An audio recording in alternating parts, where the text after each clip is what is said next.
on est parti en Charente en 1939. On était resté 1 an et un peu, je ne sais pas exactement. 1 an et demi, Lucien, il a dit. Pas tout à fait 1 an et demi. Il m'a raconté qu'ils sont partis sur des charrettes avec plein de choses, de vêtements et qu'ils emmenaient, quoi. Et avec des bœufs, des vaches et tout ça, mais pas tous les vaches, parce qu'il y en avait trop dans le village hein, pour les emmener tous. Et après, ils sont allés dans des wagons, il m'a dit. Quand vous êtes revenu, j'avais demandé quelle maison, enfin, qu'est-ce qui avait changé au village. Vous m'avez dit les maisons étaient... Là, il y a, après le Poirhus, toutes les maisons étaient foutues.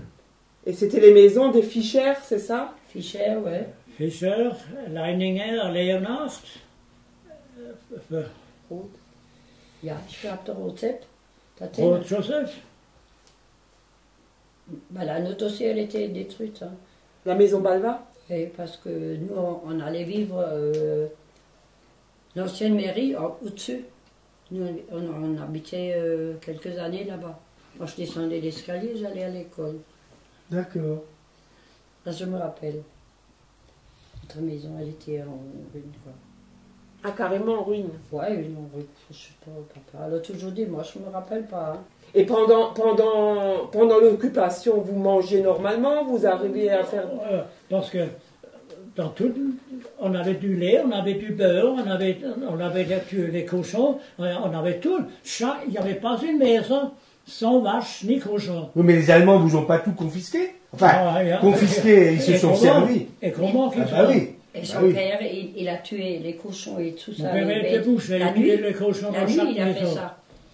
Et encore après la guerre, c'était... Pourquoi la nuit? Pour pas être vu, quoi. Pour pas être vu des Allemands? Oui. Ah, okay. Parce qu'ils voulaient garder. Bah, tu avais un peu de sourcine, comment on appelle ça, je ne sais plus, pour tuer une grande famille avait le droit de tuer, je crois, 2 cochons, une famille avec quelques têtes seulement avait le droit d'un cochon. Par an? Par an. Par an. Oui.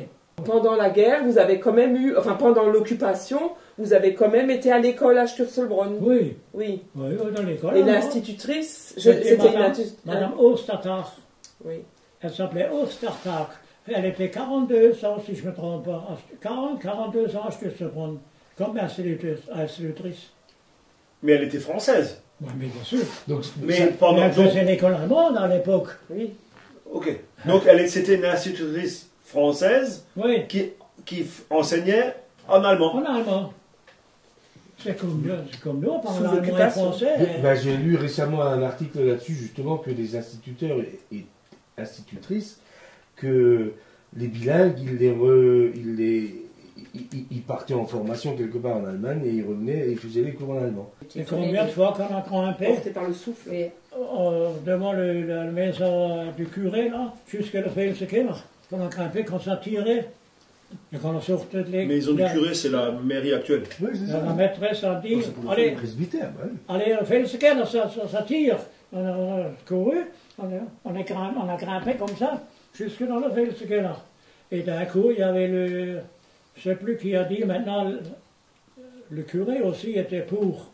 Maintenant, c'est fini, il n'y a plus d'école. L'école, ils ont fermé l'école. Ouais. Je me rappelle. C'était qui le curé? De Weber. Voilà, exactement. Curé Weber. Curé Weber. C'est lui qui était tous les jours chez ma mère, elle fait des prières parce qu'elle était très malade. Herzerweiterung, elle est morte quand même après, à 36 ans. Et comment vous occupiez vos journées dans la cave?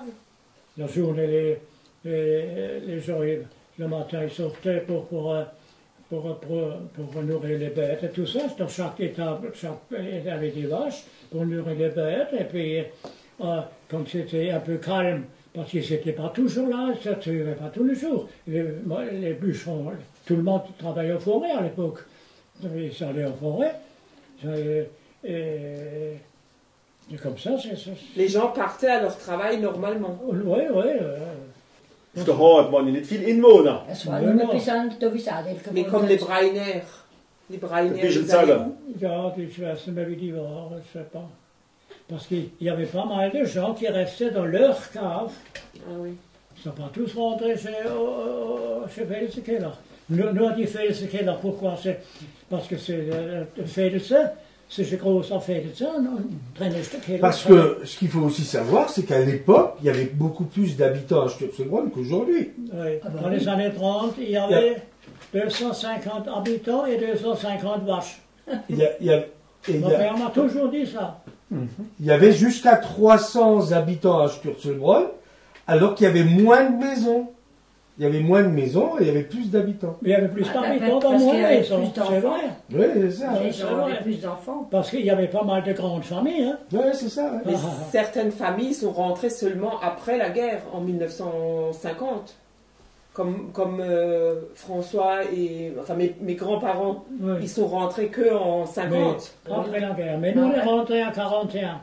Mais les Allemands qui étaient là, ils vous laissaient tranquille. Ils vous faisaient rien. Non, mais pendant la guerre, ils n'avaient pas de militaires ici. On était allemands, comme maintenant en France. Mais il n'y avait pas de militaires allemands. C'est seulement à partir de 44. 44. D'accord. C'était pendant la guerre, pas du tout, pas les militaires dans le village. Mais pourquoi faire? Oui, ils étaient allemands, c'était un village annexé. On était allemands, comme tout le département. D'un coup, il y avait l'école fermée parce qu'il y a... Tous les 2-3 jours, il y avait les avions. Bon. Comme il a dit, il y avait un grand camion radio au milieu du village devant le Felsekeller. En rentrant, il y avait une maison, et là, il avait à côté du mur un grand camion radio. Et ça, les Américains le savaient. C'est pour ça qu'ils sont bombardés, parce que non, ils Offenbach n'étaient pas bombardés, seulement Sturzelbronn. Donc, ils savaient que ça, parce qu'ils parlaient avec tous les Allemands alentours avec ce camion radio. Ceux qui faisaient ça, ce travail. Et puis, c'est pour ça qu'on était bombardés. Ils n'étaient pas loin, hein. Là, il y avait le camion. Et là, jusqu'à devant Ernestine, il y a peut-être 20 mètres. Pas plus. Donc, ils ne se sont pas trompés. Et en fait, il y a eu un tir et la bombe est tombée devant la maison à Ernestine. Oui, au milieu de la route. Il y avait un trou de 3 mètres. Et quelques mètres plus loin, il y avait l'entrée du Felsekeller. De la cave. La cave. Que nous on était. Et le jour-là, vous jouiez dans la cour, non? Dans la cour derrière l'école.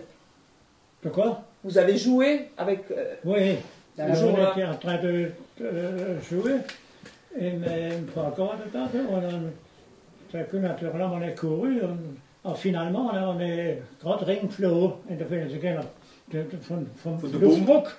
C'est pas loin, hein? Parce que vous aviez entendu arriver les avions. On a commencé à courir, mais on n'était plus arrivé à la porte. Hop là, la bombe est tombée. On est rentré là-dedans comme des oiseaux volés là. Mais il n'y avait aucun de chez nous, on était 4-5 gosses comme ça. Et Lucien et René, ils étaient chez les Koch, qui avaient la maison à côté. Là où il y a maintenant, où habitait Guillaume avant. Oui. Là, il y avait une maison, ça s'appelait Koch. Et mon frère et son copain, ils étaient là-dedans. Ils sont tous les deux 5 ans plus que moi. Mais il n'y a que mon frère qui vit encore toute cette classe 31 sur Sturzelbronn. Et eux, ils ont entendu aussi quand ils ont bombardé. Alors, eux, ils se sont mis sous la table. Parce qu'ils étaient dans la maison, il m'a raconté hier. Et tout à coup, il y a une armoire qui est tombée sur la table. Mais la table était assez robuste et puis ça les a sauvés. Oui, parce que là, il y a la bombe et là, il y avait la maison Koch. Alors, le Luftdruck, hein, Et quand il y avait la bombe qui est tombée là près de Werner, là-bas, alors mes parents étaient à la maison, chez nous, à la maison. Et combien de fois là? Et ils voulaient aller, ils l'ont entendu. Alors ils ont dit, oh, on va dans notre cave, parce qu'on n'arrive plus à aller dans la grande cave. Alors ils ont ouvert la porte de notre cave, et tout d'un coup, elle est tombée, ils sont tous à whoop jusqu'au fond de la cave.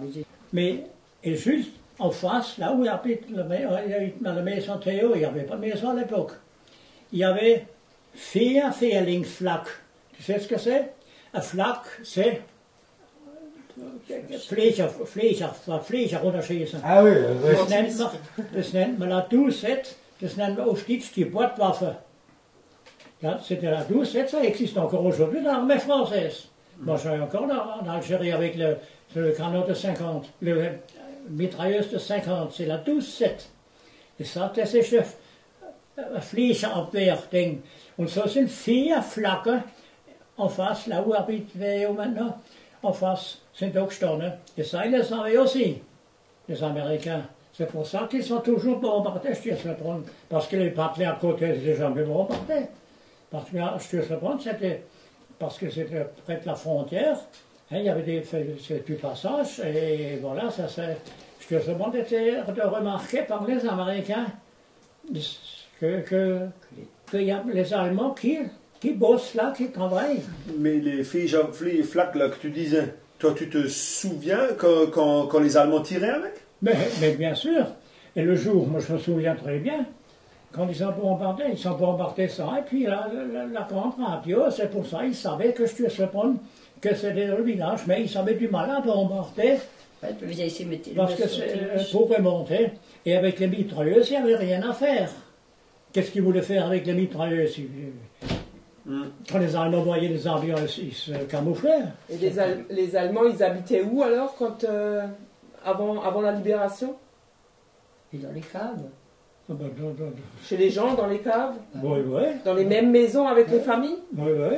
Mais on était quand même beaucoup en Volkskeller, hein.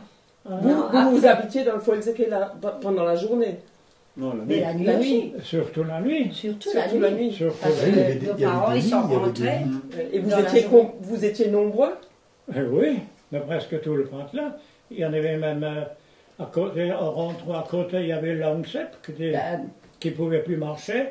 Et à gauche, il y avait ma grand-mère, c'est Marie Werner, et à droite, il y avait Lang-Joseph. Et nous, on montait, ça montait comme ça dans le Volkskeller. Tu étais déjà dedans. Derrière. Voilà. On montait, et en haut à droite, on y était. Il y avait les Furthofer, nous, et on va tous. Une famille après l'autre, quoi. Et enfin, Lucien m'a dit, c'était pas des matelas, comment je veux dire, en bois, et là, ils avaient mis de la paille dessus. Les lits, oui, comment ils étaient? Oui, pour... Alors, faut que je trouve chauffe. Ouais, Stroh und Hai, und ça tenait un peu chaud. Alors j'ai dit, mais il y avait quelque chose pour vous chauffer dedans. Alors il me dit, oui, il voulait essayer de mettre un poêle devant, à gauche, mais et les trous qui sont là-bas devaient servir à sortir la fumée. Mais ça n'allait pas. Ça, c'était pas... Il n'y avait pas assez de tirage. Non, il n'y avait pas assez de tirage, c'était trop loin pour sortir. Non, il y avait trop de fumée dans la cave. Après, ça. Mais il a dit, ils n'avaient pas froid trop. Et pour protéger l'entrée de la cave. Oui, l'entrée de la cave était protégée par des troncs comme ça. Des troncs, des Holzstämme. Oui, des troncs d'arbres. En haut, il y avait Furthofer Emile. Je faisais le transport du camion là. Ouais. Il avait mis un treuil en haut, et en bas, il mettait les troncs, et le cheval, il tirait, et hop, il montait ça comme ça. La grue, oui. Moi, je vois comme si c'était hier. C'était pour protéger l'entrée de la cave. Pour protéger l'entrée, heureusement que c'était. Et là, les hommes ont mis encore des pierres là-dessus, un après l'autre. Pour pas que ça s'effondre et pour pas qu'ils restent emprisonnés dans la cave, c'est ça? Parce que le jour où ils bombardaient dans une poincade, heureusement qu'il y avait ça, parce que quand Luftdruck qui se rentre dans la cave, là, attention, das war Luftdruck, mais c'est gerade noch geflogen. Mais vous étiez seulement dans la cave de 44 à 45, juste pendant les bombardements. Oui. Et le jour de la libération, vous vous souvenez, quand les Américains sont arrivés, vous les avez vus? Enfin, c'était comment? En 45? Oui. Mais bien sûr. Là où habite Théo Furthofer, quand tu descends là, il y avait le petit pont, il était cassé. Alors ils sont montés, quand ils sont libérés, moi je les vois encore quand ils sont passés avec les chips. Et les troupes, il n'y avait pas centaines, ils sont marchés là-haut pour toute la frontière. De ganze Regiment, das sind da Luft gelaufen. Das haben wahrscheinlich sein vom Dorf. Lieber bis sie da auf der Straße daher sind. Et Lucien m'a dit qu'il y a aussi des camions ou des chars, moi je ne sais plus, qui m'a raconté qu'ils sont après venus par la route. Et alors Lucien m'a dit, alors ils sont allés, parce qu'ils avaient caché, ils devaient cacher les drapeaux français, quoi. Il fallait les cacher pendant l'occupation. Oui. Après, ils sont rentrés tout de suite. Et il y avait eux, comme eux, les plus petits, ils ont sorti les mouchoirs pour. C'est les parents qui nous ont dit ça. On a fait comme ça avec les mouchoirs. Et les personnes âgées, ils ont pris des lindéger. Ouais, des draps. Des draps, un tétra, un hectone, parce que la population était pro-américain. Oui, pro-américain, parce qu'ils savaient que venaient les. Pour montrer aux Américains qu'on les voulait. On était content de les voir, oui. On voulait être libérés. Oui. Ouais. Et il a dit, eux, ils avaient, parce qu'ils avaient lui, il avait et René, de faire René, parce que les deux étaient vraiment copains. Après, ils avaient caché des drapeaux français. Alors, ils les ont cherchés, tous les drapeaux français, ils sont sortis, avec les drapeaux français. Pour montrer aux Américains qu'on veut être libérés. Voilà.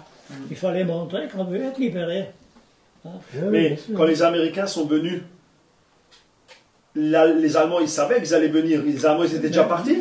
Ils étaient en train de il y en avait encore pas mal, mais ils sont partis par là-haut, je crois, non? Mais ils n'ont pas combattu. Non, il y avait par là-haut, par beach.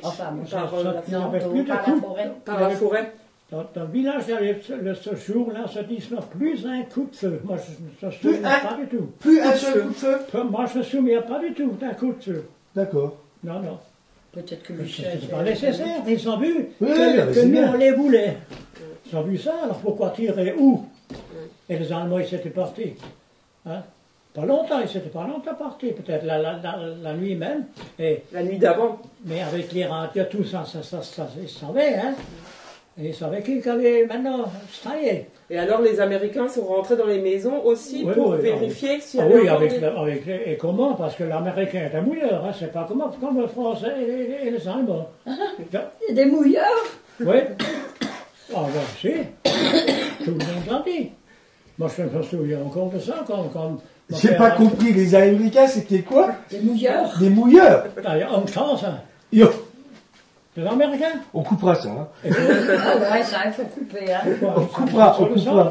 Bah, tu dis rien du tout, hein. Tu dis ce que tu penses. C'est ton ami. Donc ils sont allés vérifier les maisons et. Non, quand ils sont allés dehors, c'est une armée. Oui, mais après, en même temps, ils n'étaient pas suicidaires, ils n'avaient pas envie de.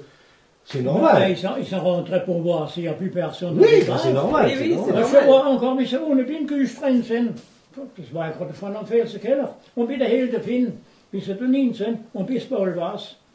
C'était qui?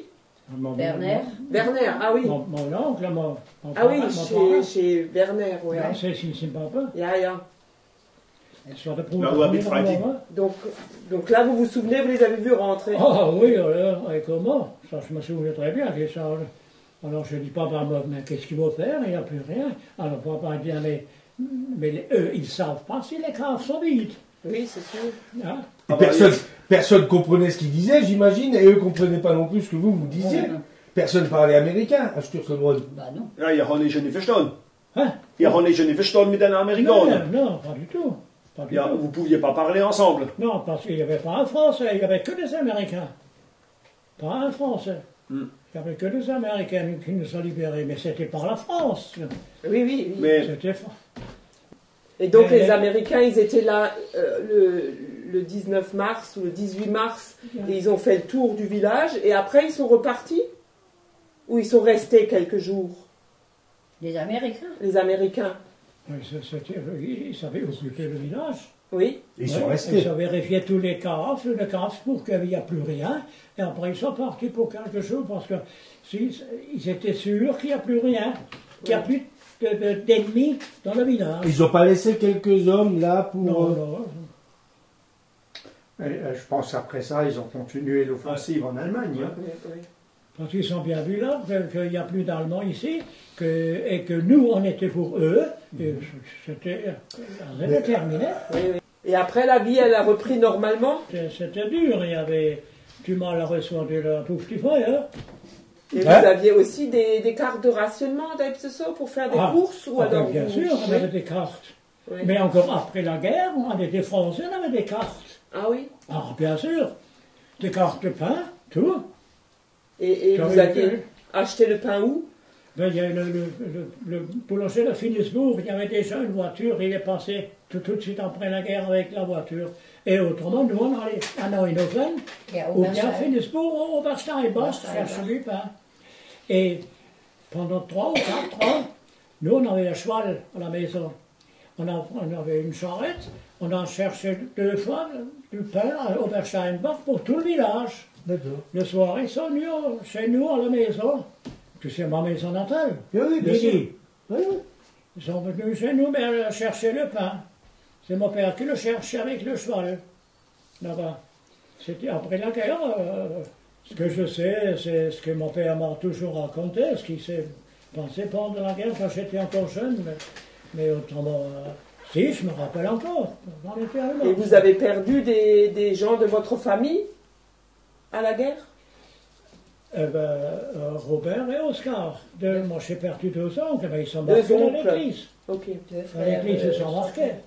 Donc 2 frères de votre père qui sont tombés. Ouais. Moi, j'ai une question. Pendant la libération, est-ce que toi, qui étais un enfant, 9 ans, toi, tu étais encore plus petite, est-ce que tu as un souvenir des Américains qui distribuaient des friandises, des cigarettes et tout ça? Pas tellement. Ah bon? Je n'ai rien eu. Le jour où les Américains ont libéré Sturzenbronn, après ils sont restés, comme tu as dit, ils sont restés un peu et après ils sont partis. Est-ce qu'il y a une deuxième vague d'Américains qui sont arrivés ou pas? Non, les Français. C'est les Français après qui sont arrivés. Les Français. Et ça, c'était... Tu te souviens qui c'était, les Français? Non. Quel régiment ou... Ah, ça, je me souviens. Peut-être que Lucien, ça se souvient. Ah, mais bon, à l'époque, hein. Et moi, pas du tout.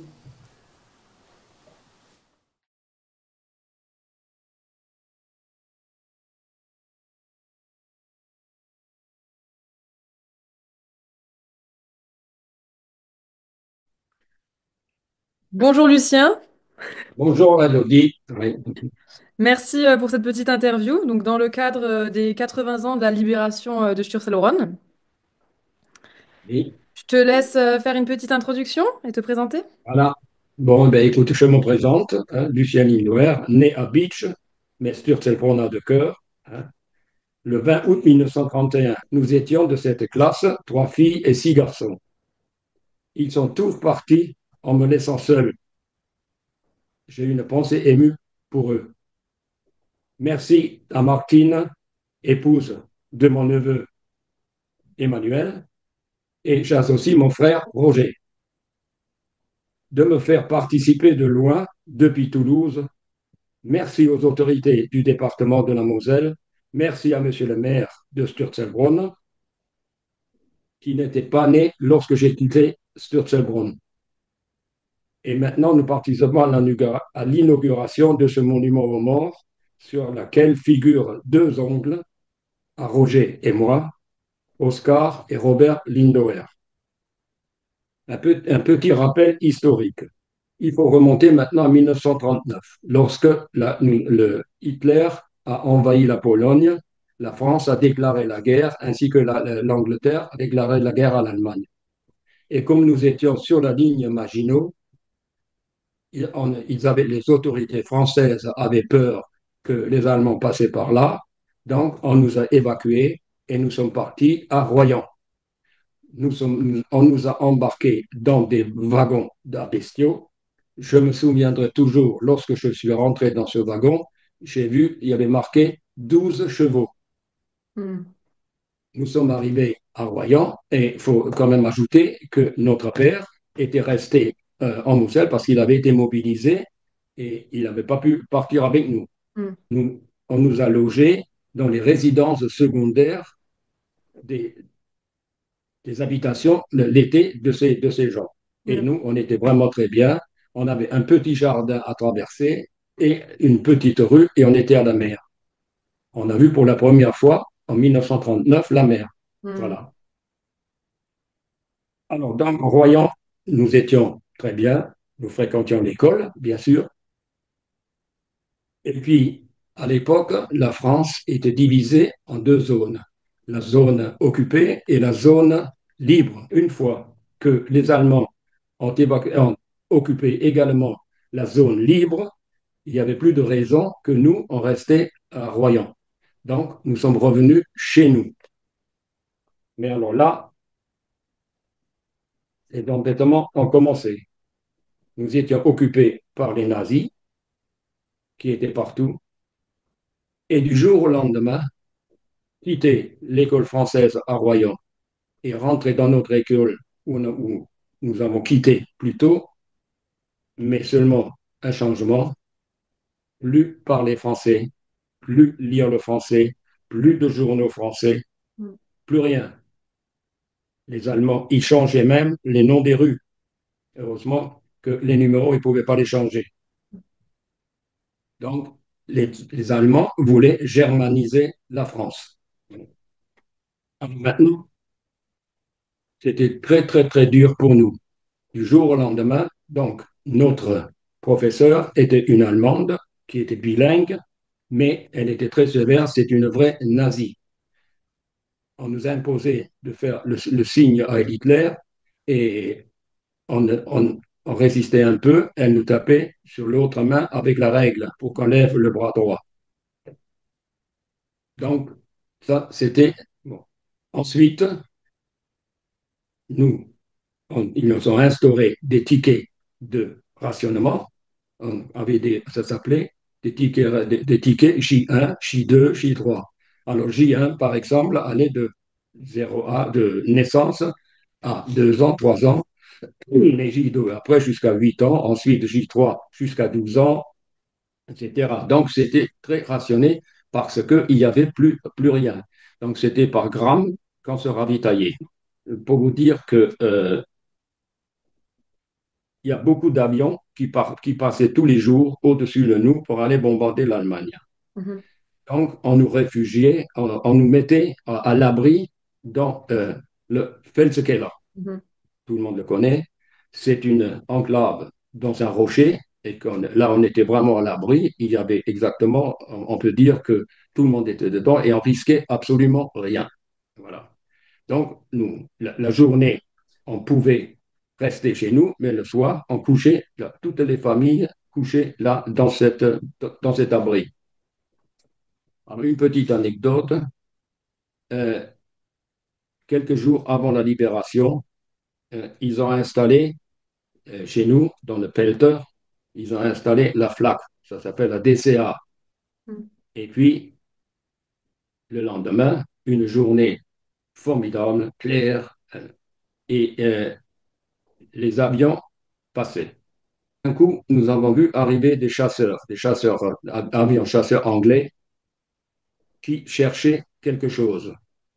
Vous connaissez la vallée tous, c'est très, très difficile d'accès pour les avions et tout. Et les Allemands avaient installé à l'entrée du chemin qui menait chez les Roslinger, ils avaient installé un camion radio-émetteur. Et ils voulaient absolument détruire ce camion. Donc, tout le monde était dans le Felskeller, sauf deux garçons, René et moi. Comme toujours, nous n'étions jamais avec les autres, nous étions toujours en train de faire des petits coups aux Allemands. Et ils ont mis 2 heures pour avoir ce camion radio. Il faut dire que c'était vraiment des pilotes parce que, vu le contexte géographique de la vallée, et lancer cette bombe à 2 mètres de ce camion et à 20-25 mètres de l'entrée du Felskeller. Et également, ils ont détruit la DCA, du FLAC, ils ont détruit au phosphore. Oui. Et ils nous ont amené, ensuite, ils ont amené ceux qui étaient touchés, les soldats allemands, les serveurs de cette FLAC, ils les ont amenés chez nous là pour les soigner. C'était des hurlements parce que le phosphore, c'est vraiment douloureux. Beaucoup sont décédés. Voilà, donc petite anecdote de ça. Maintenant, également, Roger doit se souvenir de ça, mon frère, que lorsque nous allons à la messe le matin, il y avait des combats du côté de Philipsbourg, et là, ils nous ont amené les morts là. Et comme l'hiver 41-42 était tellement sévère et gelé jusqu'à 1,50 m, 1,60 m, on ne pouvait pas enterrer ses morts. Donc, ils sont restés le long du chemin du cimetière, tu vois où c'est, le cimetière, et ils sont restés jusqu'au printemps. Ah oui. Après, ils ont creusé une fosse commune pour les enterrer. Alors maintenant, autre chose. Le curé de chez nous avait repéré quelques élèves dont je faisais partie, et il nous disait, si vous voulez, je peux vous donner des cours le soir au presbytère. Alors, après l'école, nous sommes allés au presbytère, nous étions 5 ou 6. Mais pour ne pas rentrer directement de devant, nous sommes passés par les jardins de derrière pour aller au presbytère. Et là, ils nous enseignaient le français. Voilà. Et il ne fallait pas qu'ils se laissent prendre parce qu'autrement, ils partaient dans les camps de concentration. Nous attendions avec impatience la libération. Enfin, la libération est venue. C'est ça surtout que Marty m'a demandé de parler de la libération. Mhm. Alors, moi, à la libération, j'avais 14 ans, Mhm. 14 ans et demi. Et Roger, à ce moment-là, avait 9 ans. Donc, lorsque les Américains sont arrivés, d'abord, ils sont arrivés, des troupes avec les Jeeps et les GMC, et ils se sont installés dans les forêts autour de chez nous avant de passer en Allemagne. C'est là qu'on a, le lendemain de leur départ, nous sommes allés ramasser des rations de combat, et dans les rations de combat, nous avons trouvé des choses qu'on n'avait plus vues depuis longtemps. Euh, C'est-à-dire, c'est là que j'ai vu pour la première fois du chewing-gum. Ils avaient du chewing-gum, des cigarettes, et ensuite des petites rations et tout dans les poches. Et on ramassait ça, on était contents comme tout. La libération. Alors, c'était vraiment pour nous de nouveau la liberté. Vous ne pouvez pas imaginer comme nous étions.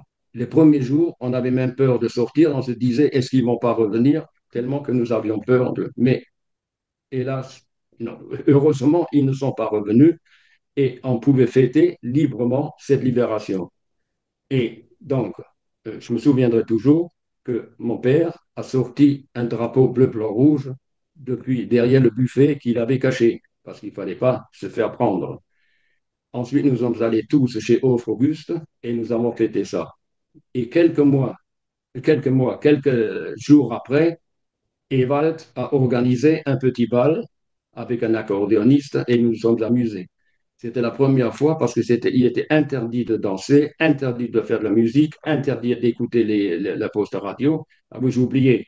Mon père écoutait également Radio Londres la nuit.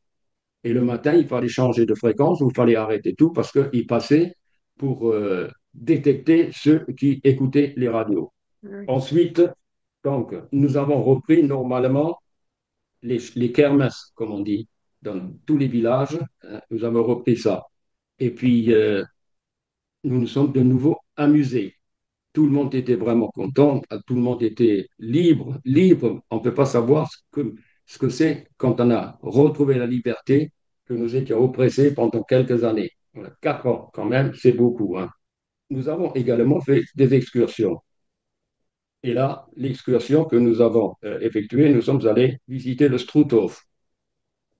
Et là, c'est un camp de concentration qui était installé en Alsace. Et c'est là que nous avons découvert ce que c'était exactement les camps de concentration, les chambres de détermination, de destruction. Et puis, c'était l'horreur que nous avons vue ce jour-là. Alors, c'est ça que je n'ai jamais compris. L'histoire de l'homme politique qui a contesté les camps de concentration, Oui. ça, et puis également les partis politiques qui se revendiquent actuellement du général de Gaulle alors qu'il a combattu vigoureusement de son vivant. Oui. Et je me souviendrai toujours que mon père m'a toujours dit, Roger se souvient peut-être, n'oubliez jamais ce que le général de Gaulle a fait pour nous. C'est à lui que nous devons notre liberté, parce que c'est le général qui n'a jamais accepté l'armistice signé par le maréchal Pétain, et il est parti à Londres pour lancer un appel et il est devenu chef de la résistance. Pour terminer, je voudrais vous dire que moi, ensuite, j'ai quitté en 1952, je me suis engagé dans l'armée et je peux vous dire que jamais j'aurais pensé de réussir une carrière riche que j'ai pu effectuer. J'ai donc passé 40 ans dans l'armée française et ensuite j'ai passé 25 ans à l'Assemblée nationale. Donc, je pense que ma carrière était remplie. Je suis titulaire de la Légion d'honneur, chevalier. Cette décoration m'a été remise par le président de l'Assemblée nationale, M. Jean-Louis Debré, qui, hélas, vient de nous quitter. J'ai été décoré à l'Élysée, dont ton frère a été présent, le commandeur de la Légion d'honneur par le président Jacques Chirac. Voilà ce que je voulais dire. Mais une chose surtout, n'oubliez jamais que actuellement nous vivons libres. Hein. Et parce que notre jeunesse a été complètement gâchée. Complètement. Nous n'avons pas eu de jeunesse, ainsi dire. Sauf une fois qu'on était libérés. Oui, de là. Mais pendant ces années-là, à Noël, une orange ou quelque chose. Hein. Heureusement que là-bas, on faisait des prêtres. Hein, qu'on pouvait faire ça, mais autrement, on n'avait jamais rien. Hein. Que maintenant Noël, c'est quelque chose de. Mais justement, il faut toujours penser que si nous vivons libres, nous le devons au général de Gaulle et également à les noms qui figurent actuellement sur les monuments aux morts. Ils sont morts pour la France, ils sont morts pour nous libérer. Mais nous, actuellement, nous vivons libres. Merci Lucien, super. Je peux passer aux quelques questions qu'on avait? Bien sûr. Donc, tu disais que 1939, vous êtes parti à Royan. Est-ce que tu te rappelles à peu près combien de temps vous êtes resté et en quelle année vous êtes revenu? Nous sommes revenus fin 40. D'accord. Et est-ce que, à partir du moment où vous êtes revenu, c'est tout de suite là que vous avez décidé de loger la nuit dans la cave ou... Non, non, non, pas au début, parce qu'au début, les avions ne passaient pas. C'est seulement vers la fin. D'accord. Vers la fin, ils passaient. Alors, on entendait même, depuis chez nous, je me souviens quand ils ont bombardé Karlsruhe, on entendait très bien, hein, parce que Karlsruhe, c'est pas loin. Hmm. Et donc, il y a eu un peu un mouvement général de dire, bon, bah, on n'est plus en sécurité chez nous la nuit, il faut qu'on se cache. Mais Oui. c'était une volonté du village, c'est pas une personne qui a dit, allez, on va se mettre là-dedans. Non, non, non, non, non, non, c'était unanime. Et, alors, on était répartis par le long des. Tu es rentré déjà? Oui, oui. Oui, tu as vu? Il y a sur les côtés des machins, ils avaient installé comment je veux dire, Des couchettes, non, des couchettes en bois et puis on couchait là-dedans toutes les nuits, surtout les dernières nuits avant la libération. D'accord. Mais c'est vrai que, alors, pour moi, j'ai un peu du mal à comprendre pourquoi il y avait plus de risques la nuit que la journée. Nous en bien passé pas tellement. C'est surtout la nuit qui bombardait. D'accord. D'accord. Et donc, en fait, ce qui se passait, c'est que donc le matin, chacun sortait, vaquait à ses occupations, retournait dans les maisons. Voilà, Et le voilà, soir, après le souper, alors, c'était retour au Felsakela. voilà, voilà. Nous D'accord. passons les nuits là-bas. Hein. Et il y avait un petit chauffage, il y avait quelque chose. Et ça, je ne sais plus exactement, mais je crois que tout le monde avait peur de mettre un poêle ou quelque chose parce que on couchait même sur la paille un peu. Hein. Donc tout le monde avait peur un peu d'avoir. Donc je me souviens plus exactement que. Ouais. Et Alors le jour qu'ils ont cherché à détruire ce camion radio, nous étions déjà dès le matin. On nous avait dit qu'il fallait, et surtout lorsque la veille, nous avons vu qu'ils installaient la FLAC, c'est-à-dire la DCA. Lorsque nous avons vu ça, on a dit, là, il y a quelque chose qui se passe. Donc, on est allé, dès le matin, on était dans le Felseke. Hmm. Et approximativement, tu saurais dire combien de personnes logeaient là-dedans? Mais Enfin, il y avait depuis chez nous où moi j'habitais, tout le monde, jusqu'à chez Hof, jusqu'en bas, sauf la Hart et la Bramendel et tout ça, ça non. Autrement, tout le monde était dans la cave. c'était Ça quoi faisait du monde. Ça Ouais, faisait du monde, hein. une trentaine ou plus une cinquantaine? Bon, plus que ça, plus Ah que oui? ça. Oui. Ah oui, ah oui. C'est vrai que nous, la jeune génération, on a beaucoup de mal à s'imaginer bah, déjà la mise en place, mais même le fait que vous dormiez tous entassés là-dedans, parce que là, quand on voit la cave, c'est quand même très petit, donc on a... Enfin, Et oui, tout le monde logeait dedans. On était tous serrés les uns les autres. Et finalement, on n'avait pas besoin beaucoup de chauffage parce qu'on se chauffait entre nous, hein, oui, tellement que nous étions serrés sur les, hein.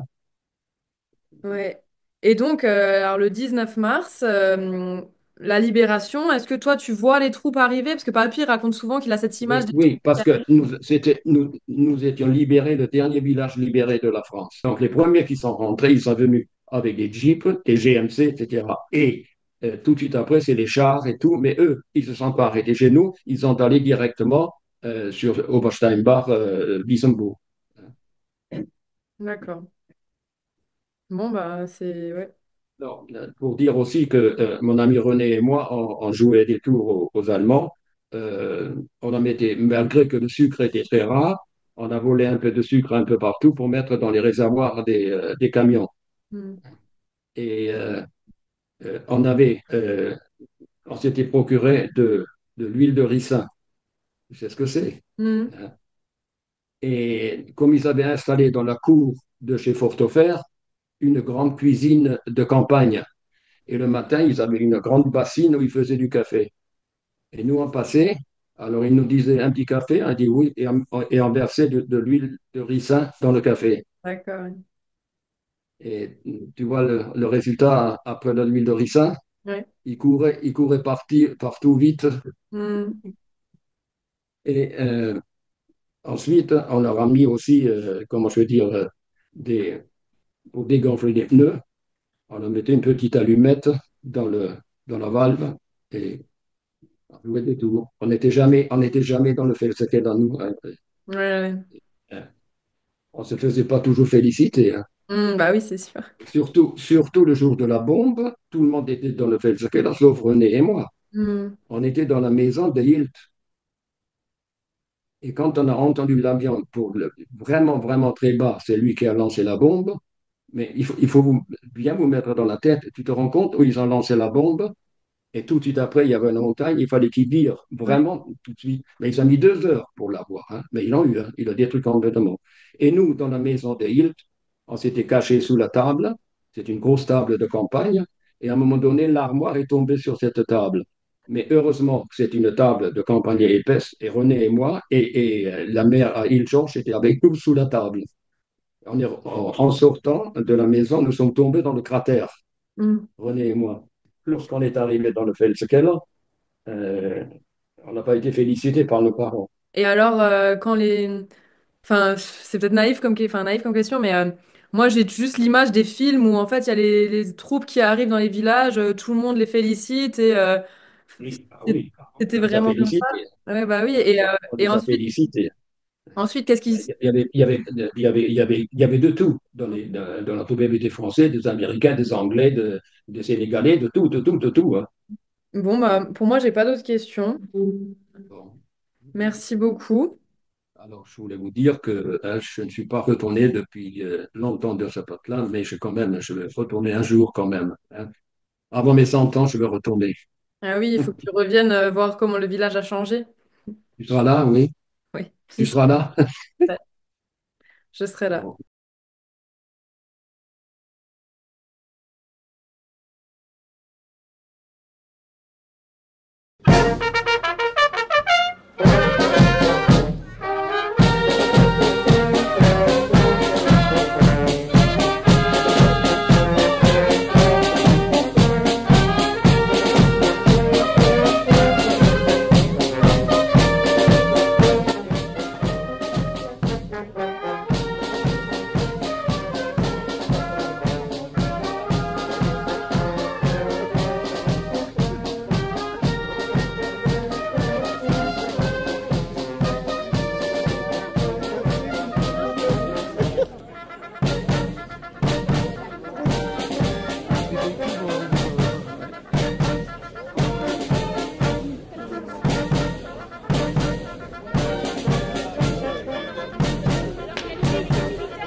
Applaudir à l'harmonie musicale du Pays de Bic, bien sûr.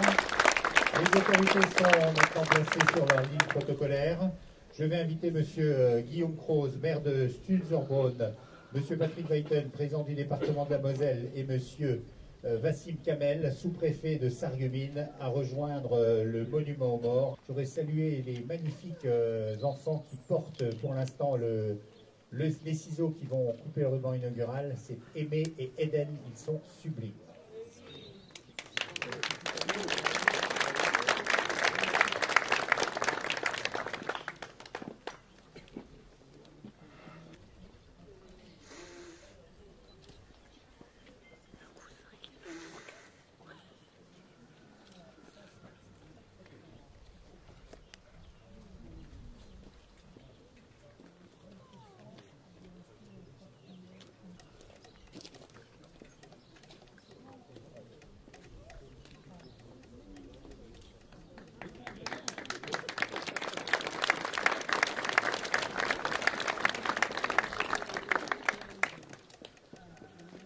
Et dans quelques secondes, dévoilement du monument aux morts de la commune.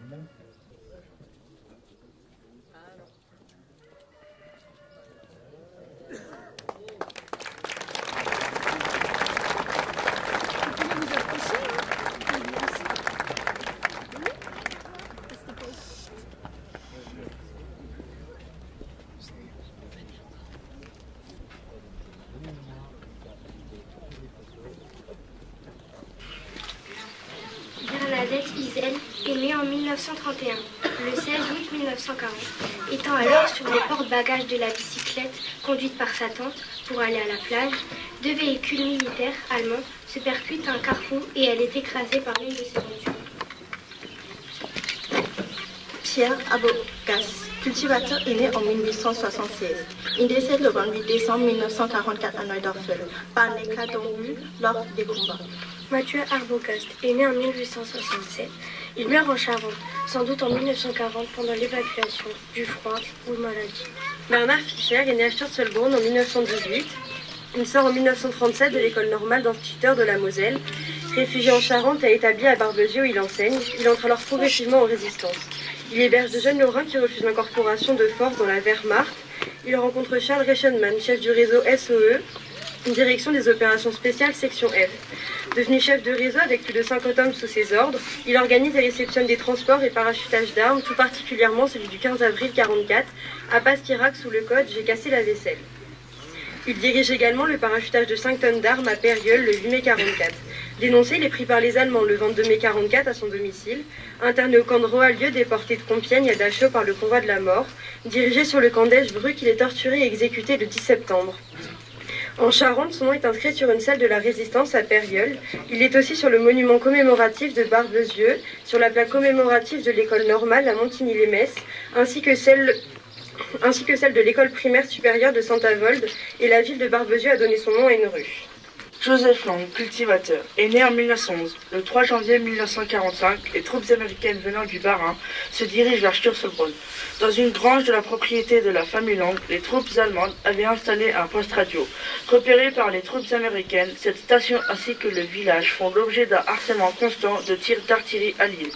C'est ainsi que Joseph Lang, qui vaquait à des travaux autour de la propriété paternelle, est mortellement blessé par des éclats d'obus alors qu'il cherchait à s'abriter dans la grange où se trouvait le poste en question en présence de Édouard le Père.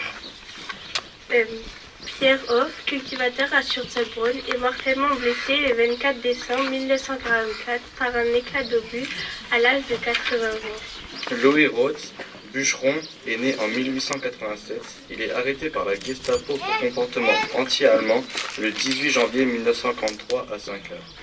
Transporté à Sarreguemines, interné ensuite dans le camp de Trubendorf en Allemagne et puis Halberstadt en Pologne, la guerre 51 où il travaille dans une usine d'explosifs. Il décède le 29 novembre 1944 à l'hôpital de Broumov à la suite d'un trop dur travail et le manque de nourriture. Il est inhumé dans le cimetière de cette ville. Marcel Arnold est né en 1920. Incorporé dans l'armée allemande au sein de l'unité de défense antiaérienne, il meurt le 28 février 1945 sur l'île de Hela, actuellement en Pologne, sous le nom de Mirzeja Elska. Joseph Reiner est né en 1922. Incorporé dans l'armée allemande, il fait prisonnier par l'armée rouge. Il décède entre le 15 et le 20 1945 au camp de Tombeau. Robert Werther est né en 1923, incorporé de l'armée allemande. Il meurt à l'hôpital militaire d'Allenstein en Prusse orientale le 10 novembre 1944. Joseph Hoff est né en 1925, incorporé dans l'armée allemande. Il meurt près d'Artena en Italie le 29 mai 1944.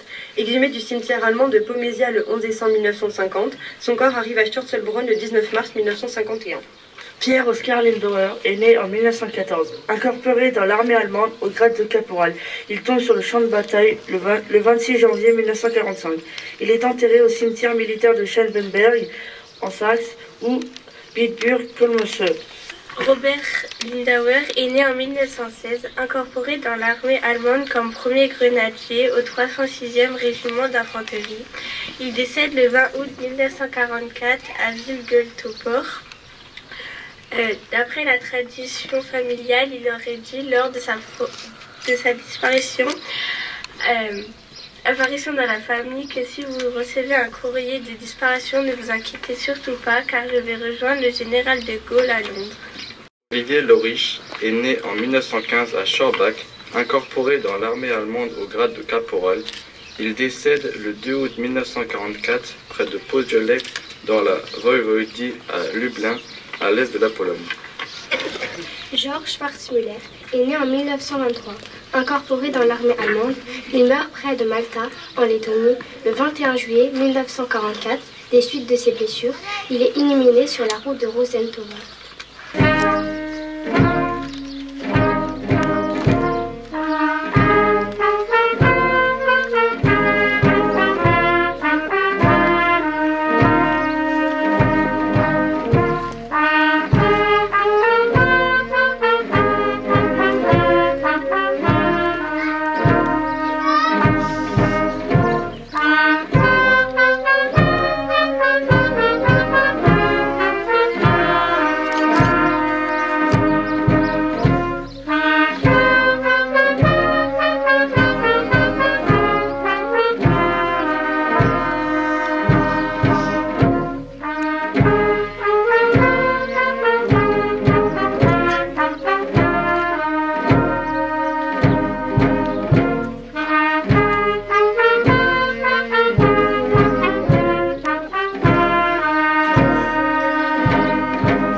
mesdames et messieurs. Bonjour à toutes et tous. Je suis heureux de vous accueillir sur notre commune par ce beau temps ensoleillé. Merci d'avoir répondu présent à notre invitation. Mon discours ne sera pas trop long, car je sais que monsieur le sous-préfet a déjà déclenché son minuteur. Nous voici réunis aujourd'hui pour le 80e anniversaire de la libération des griffes de la barbarie nazie, en particulier pour la commémoration du dernier village libéré de Moselle, Sturzelbronn, en étroite collaboration avec le département de la Moselle. Monsieur le Président du département de la Moselle, merci d'avoir été à l'initiative de cette campagne de commémoration dans différentes communes de la Moselle et en particulier dans notre commune. Aujourd'hui, 80 ans après, le vacarme assourdissant des armes a laissé place à l'ordre solennel et silencieux du cérémonial. La paix règne où la liberté a souffert puis a triomphé. Il a fallu détruire 2 maisons pour pouvoir déloger l'ennemi qui s'était retranché dans le fond de la vallée du Dauntal. La cave des moines cisterciens, qui existe encore aujourd'hui, creusée dans le rocher lors de la création de l'abbaye cistercienne, servait de refuge lors des tirs d'obus et bombardements. La venue des Américains le 19 mars 1945 a été un grand soulagement pour les habitants, car ils savaient que la guerre était enfin finie. Le dernier village étant libéré, le pays du Beach pouvait enfin respirer et savourer le vent de cette liberté. Cette journée marque la victoire de tout un peuple attaché aux valeurs universelles de liberté, d'égalité et de fraternité. Mesdames et messieurs, en mars 1945, des soldats ont combattu ici pour que nous restions des hommes libres. Ils nous ont rendu la liberté et l'espérance. Nous nous trouvons réunis devant cette magnifique stèle, érigée à l'occasion de cette commémoration, sur laquelle nous retrouvons les victimes des 2 guerres, la guerre de 14-18 et celle pour laquelle nous sommes rassemblés ce matin, celle qui nécessitait l'intervention des soldats américains pour nous libérer, celle de 39-45 qui fit également son lot de victimes. Avant de donner la parole à monsieur le président du département, j'en profite pour remercier les services du département pour l'organisation de cette commémoration sur notre commune. Merci à l'harmonie du pays du Beach d'animer cette cérémonie. Merci également aux porte-drapeaux qui accompagnent cette cérémonie. Merci à M. Fer de Reichshofen pour la mise à disposition des véhicules militaires et de la cuisine roulante. Merci à l'équipe municipale et aux bénévoles pour les travaux de finition autour de la stèle et la mise en place de cette cérémonie. Vous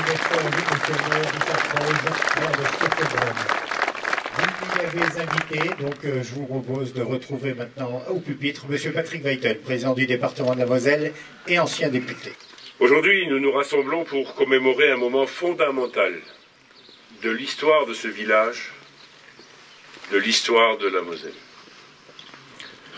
Nous sommes aujourd'hui réunis ici nombreux sous le soleil de Sturzelbronn, dernier village mosellan à être libéré le 19 mars 1945, pour refermer symboliquement ce cycle mémoriel de plusieurs mois, pour démontrer que la Moselle a été terre de combat pendant plus de 6 mois avant d'être totalement libérée. Depuis l'annexion de 1940, notre département a connu un calvaire singulier.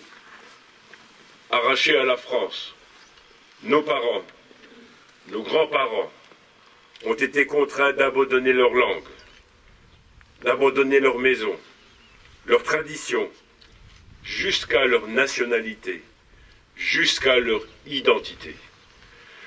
La politique de germanisation forcenée menée par les nazis, la répression contre celles et ceux qui refusaient de plier, l'embrigadement de la jeunesse, et pire encore, l'incorporation de force des jeunes hommes dans l'uniforme de l'ennemi. Les malgré nous, certains ont été cités aujourd'hui, sont des blessures qui marqueront à jamais l'histoire de notre territoire, aussi particulier que celui de l'Alsace. À l'été 44, alors que le vent de la victoire commence à tourner en faveur des Alliés, le dernier convoi d'incorporés de force quitte la Moselle en juillet, emportant des milliers de jeunes Mosellans vers un destin tragique. Sur le front de l'Est, beaucoup ne reviendront jamais. Certains reviendront après avoir subi le drame de Tambov. Stützelsbronn est devenu un symbole de résilience et de sacrifice.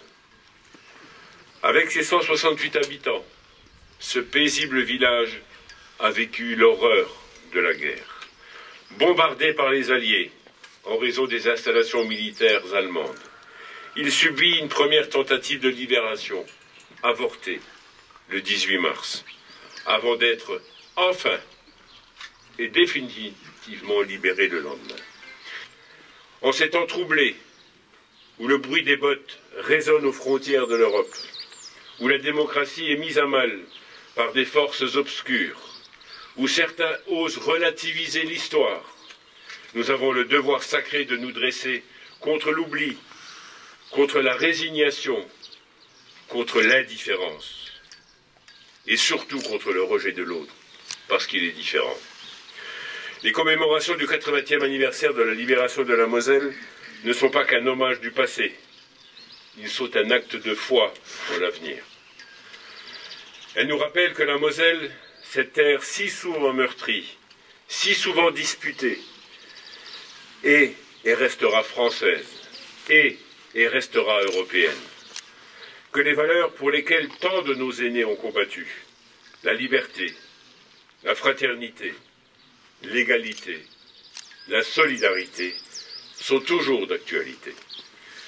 C'est grâce à l'engagement des enseignants, des historiens, des associations patriotiques et de leurs porte-drapeaux, de tous les bénévoles, que cette mémoire nous permettra de perdurer. Car sans eux, une part essentielle de notre identité mosellane pourrait disparaître. Je terminerai en citant Aimé Césaire, poète et homme politique, qui disait « Un peuple sans mémoire est un peuple sans avenir.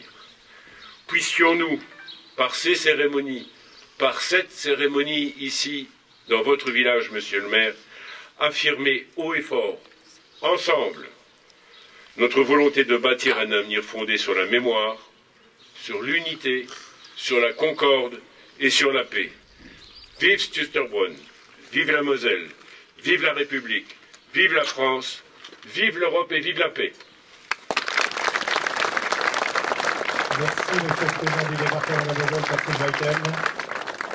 À la conclusion de ces prises de parole, je vous propose d'accueillir monsieur Vassil Kamel, sous-préfet de Sarreguemines. Mes chers compatriotes, c'est un honneur et un plaisir d'assister à vos côtés à cette manifestation de mémoire et d'espoir. Un double message d'espoir qui nous rassemble aujourd'hui avec l'érection de ce monument aux morts et la plantation d'un arbre de la libération. Les 2000 jours de souffrance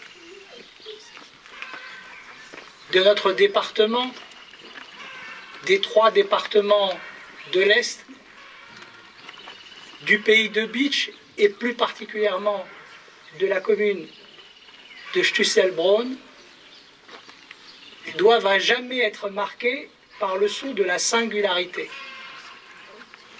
Ce drame de cette jeunesse, ce drame des malgré nous, enrôlés de force sans avoir rien demandé, le président de la République a reconnu il y a quelque temps que ce drame devait être porté par chacune et chacun d'entre nous.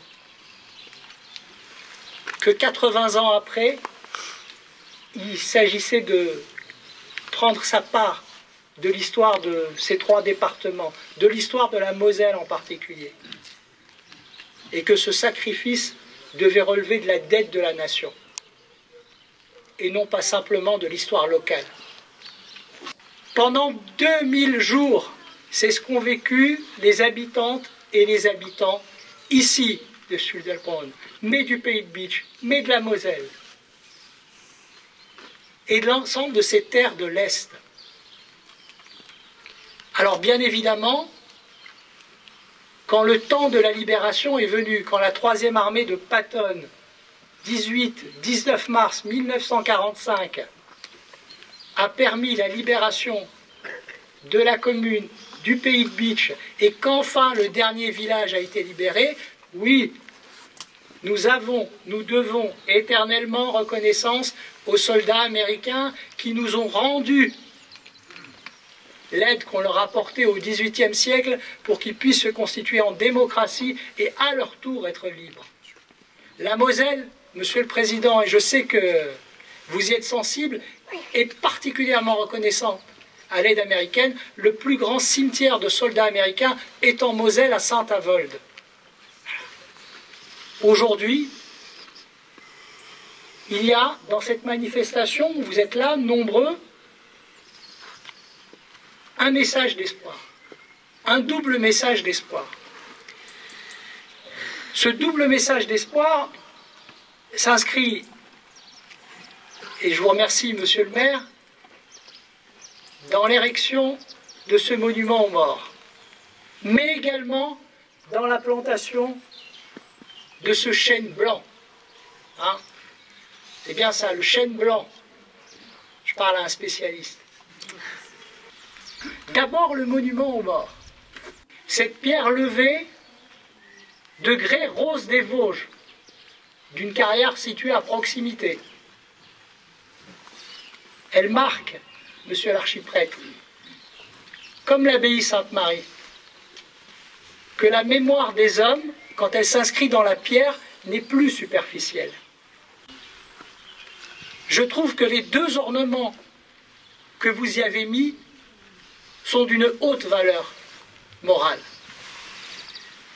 Le premier de ces ornements, c'est cette croix de Lorraine, cette croix à double traverse. Oui, monsieur le maire, mettre un symbole aussi fort sur le monument aux morts, c'est vraiment pour chacune et chacun un élément d'espoir. Hein? Seul contre tous, quand il y a la volonté, il y a le chemin, et vous nous le montrez.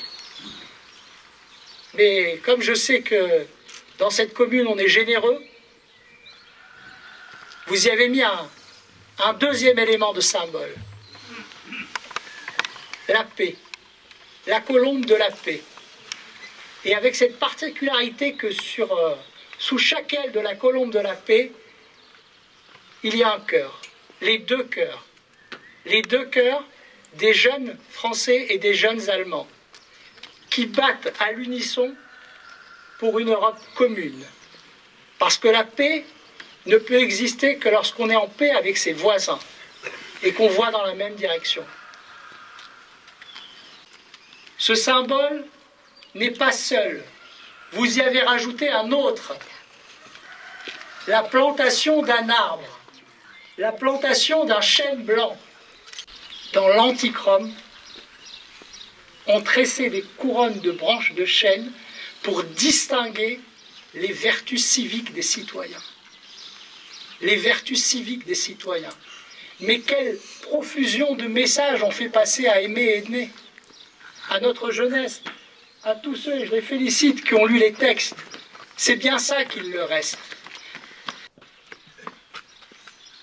La force de la Croix de Lorraine, les vertus civiques, bien évidemment, c'est à cela que sert aujourd'hui le rassemblement devant le monument aux morts. Pour conclure, permettez-moi une double réflexion. D'abord, il est important, et je réitère toutes mes félicitations au président Weiten, à l'ensemble des équipes du conseil départemental, de mettre en avant, de mettre de l'énergie dans ce type de manifestation, qui n'est pas qu'une manifestation commémorative, qui est de redonner à nos concitoyens et à nos concitoyennes du sens à l'action, du sens à la vie. Et ensuite, la dernière réflexion, elle est d'un usage plus large pour l'ensemble de nos concitoyens.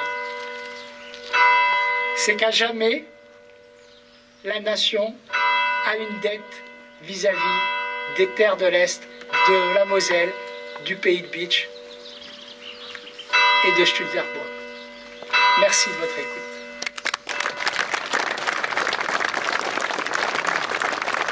Merci, monsieur le sous-préfet de Sarreguemines, Wassim Kamel. Le temps est venu de déposer des gerbes, mesdames et messieurs, et je vous propose de commencer tout de suite avec madame Joëlle Veil, conseillère régionale, représentant monsieur Franck Leroy, président de la région Grand Est.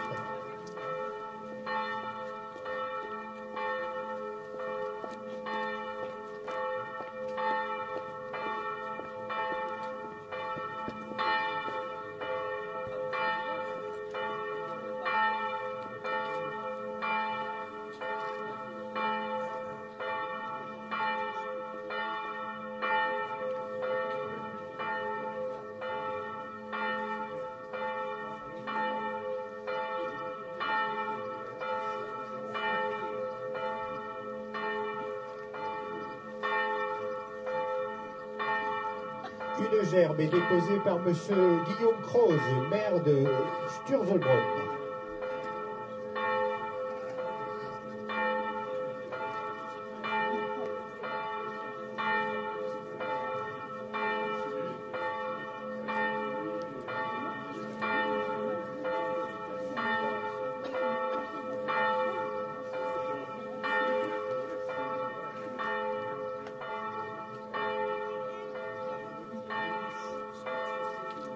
Une gerbe déposée par monsieur Patrick Weitel, président du département de la Moselle.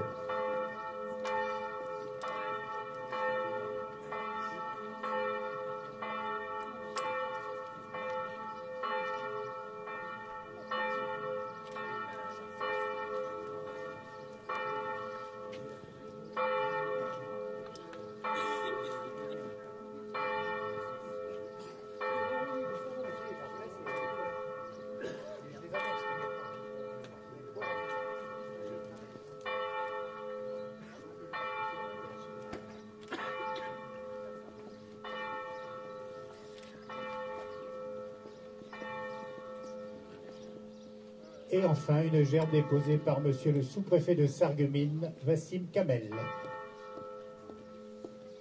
Je rappelle que sont associés évidemment à ces dépôts de gerbes les associations patriotiques et les anciens combattants.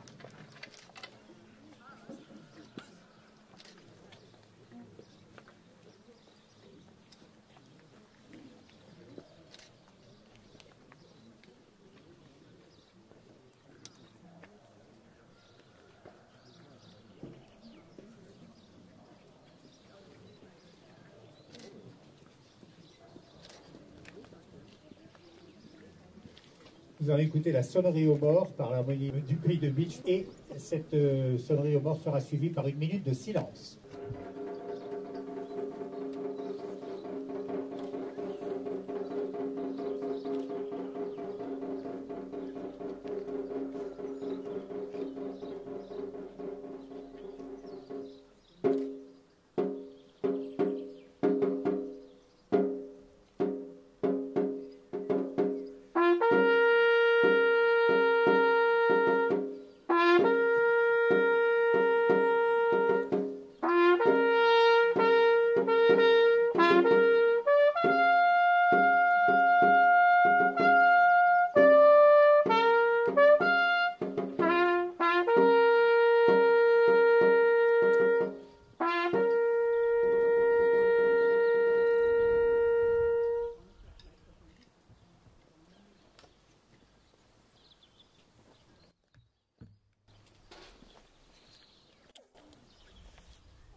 porte-drapeau.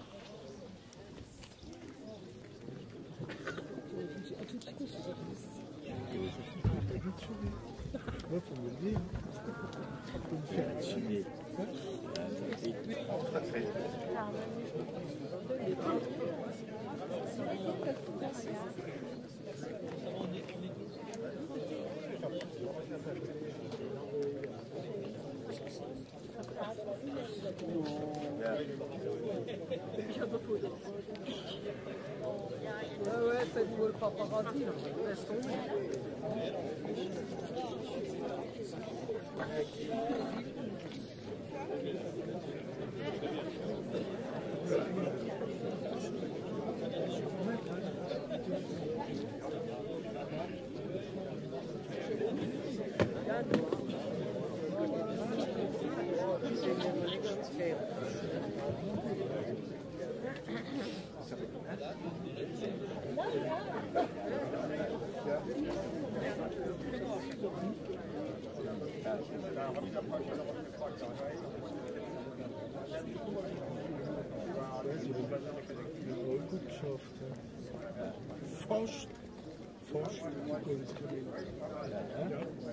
Mesdames et messieurs, les autorités vont maintenant procéder à la plantation de l'arbre de la libération, un chêne blanc comme il nous a été rappelé par nos différents intervenants, pour commémorer le 80e anniversaire de la libération.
Il faut entendre l'harmonie du pays de Bitche qui a officié magistralement cette matinée. Merci infiniment. Mesdames et messieurs, la cérémonie marquant le 80e anniversaire de la libération de Sturzenbrunn, dernière commune libérée de Moselle, est maintenant terminée. Le département de la Moselle vous convie les vins d'honneur, qui précédera évidemment la dégustation d'une magnifique soupe, superbe soupe préparée par les élus municipaux dans une authentique cuisine roulante américaine de la Seconde Guerre mondiale. Nous vous remercions pour votre présence et vous souhaitons une très bonne fin de journée.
pas beau le dire.